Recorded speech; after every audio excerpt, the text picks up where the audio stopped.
Ang sarap daw umibig. Totoo nga ba yun? Oo, totoo nga po. Ang sarap umibig. Subalit, ang tanong ay, tama bang uri ng pag-ibig?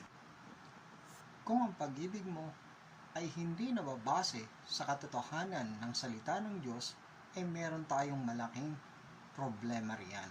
Tulad na lang ng pag-ibig sa kapwa lalaki o pag-ibig sa kapwa babae. Sasabihin ko po sa inyo, yan ay hindi totoong pag-ibig.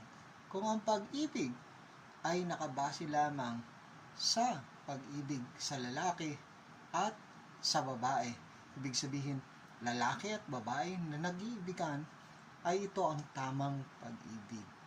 Wala pong dapat na kasali sa loob ng pag-ibig ng lalaki at babae maliban sa Diyos na nagkaloob po ng pag-ibig na iyan. Kaya pakatandaan po natin, ang tamang pag-ibig po ay between man and woman. Paano po? Paalam!